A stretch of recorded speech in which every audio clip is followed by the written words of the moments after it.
kilingan, walang pinoprotektahan, walang kasinungalingan, serbisyong totoo lang.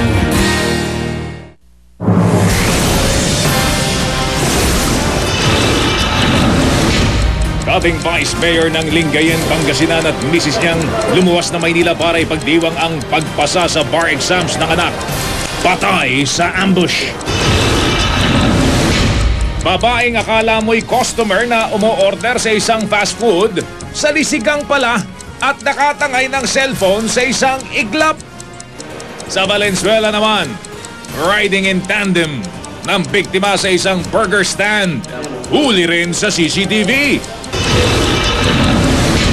Biga o beam ng isang ginagawang mall sa Pampanga.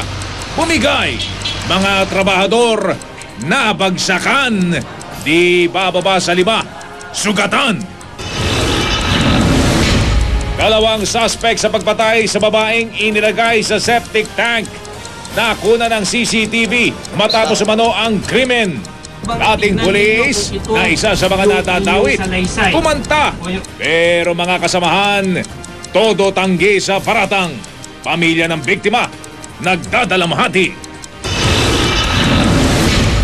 Exclusive, ang aktwal na pagdakip sa suspect sa kasong pagpatay na nagugat lang daw sa away sa paradahan. Lolo't lola at kanilang apo, patay sa sunog sa Mandaluyong na posibleng dahil umano sa nag-init na ventilador. Sa ikawalong pagkakataon ngayong taon, may taas presyo na naman sa produktong petrolyo. Desisyon kung ibabalik na sa 850 ang minimum na pasahe sa jeep, ilalabas na bukas. Tingi-tinging mantika, suka at iba pang ibinebenta sa palengke. Mura nga, pero ligtas ba? Litrato ng isa sa dalawang suspect sa pagpatay sa UP Los Baños student na si Ray Bernard Peñaranda. Isinapubliko. Pagtugis, patuloy. Lalaking pinaglalamayan sa Marikina, biglang sumulpot sa burol. Bugot na bangkay na pinagluluksa ng kanyang pamilya. Hindi pala siya. Dinedate ng Pangulo na si Grace Lee. Nagkwento tungkol sa unang pagkikita nila ni Presidential Sister Chris Aquino. Grace, bakit naman kaya napaiyak? At sa kauna-unahang pagkakataon, tambalang Julian San Jose at Elmo Magalona, bibida na sa pelikula.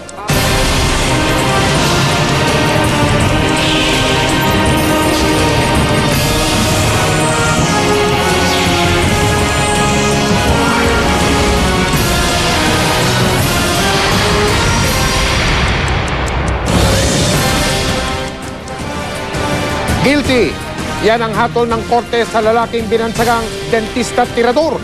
Kinatsuhan siya dahil sa pagnanakaw at pangahalay pa sa ilang dentistang babae noong nakaraang taon.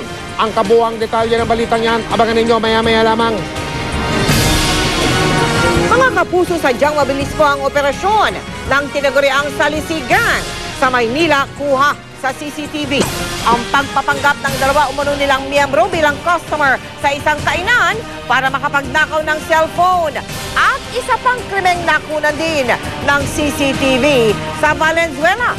Isang burger stand naman ang nabiktima ng riding in tandem.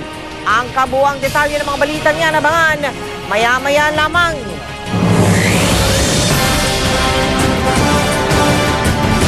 Magandang gabi po. Bad news po para sa mga motorista at super. Tumaas na naman kasi ang presyo ng mga produktong petrolyo. Wala pang 3 buwan mula na magsimula ang taong ito, pero yan na po ang ikawalong taas presyo. Nakatutok si Bernadette Reyes.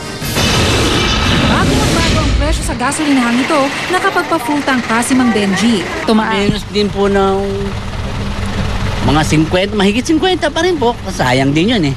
Malaking bagay yun. Bali sa pangkain ko na yun. Ngayong araw, epektibo ang ikawalong round ng dagdag singil sa petrolyo ngayong taon. Kung pupuwentahin simula ng pumasok ang taon, halos 6 na piso na ang iminahal ng gasolina kada litro o mahigit 230 pesos isang full tank. Mas mahal naman ng 3 piso kada litro ang diesel o mahigit 180 pesos kada full tank.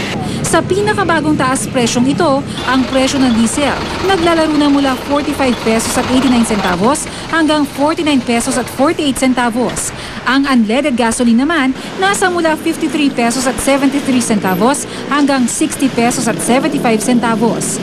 Depende sa lugar magkakaiba ang presyo ng mga produktong petrolyo. Dito sa kahabaan ng Diosdado Macapagal Boulevard halimbawa sa Pasay, mas mababa raw ang renta kaya kayang ibaba ng mga gasolinahan ang presyo ng kanilang mga produkto.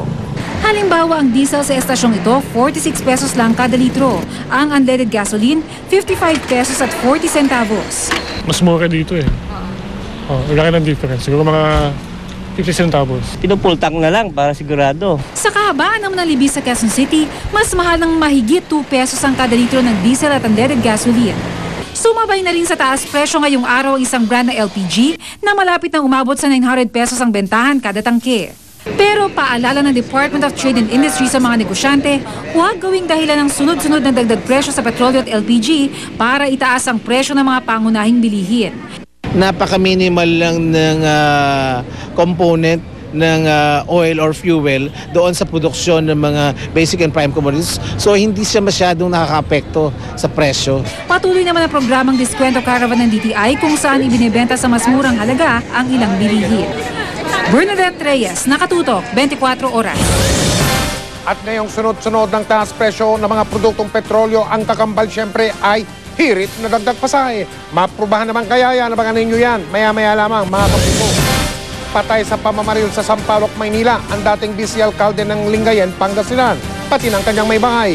Lumuwas sila ng Maynila para ipagdiwang ang pagpasa ng anak nila sa bar exams. Ang hinala ng pulisya ay posibleng politika daw ang dahilan ng pamamaslang. Nakatutok si Ian Cruz.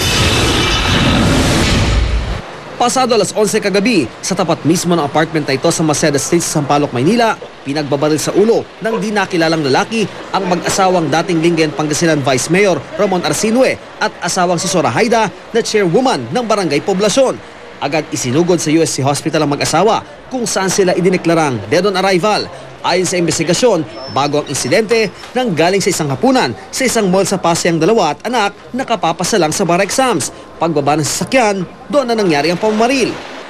Yan ang unang pagkakalam namin, ang unang doon binaril yung babae. So, para nagbuno yung lalaki saka yung gunman na siya. Kasalubungin sa namin kala namin magnanakaw. Kasi may sumigaw nito, tulong. Nakita niyo may baril? May baril, matras kami. Matapos ang pamamaril, sumakay na raw ng bus sa Espanya Boulevard ng suspect na biyaheng SM Fairview. Dumiretso na po yung lalaki, tumakbo, tapos sumakay po sa banda ron. So mag-isa lang siya? Opo. Kaninang umaga, dinala na sa Pangasinan ng bangkay ng mga biktima. Politika naman ang nakikitang dahilan ng pamamaril ng pulisya.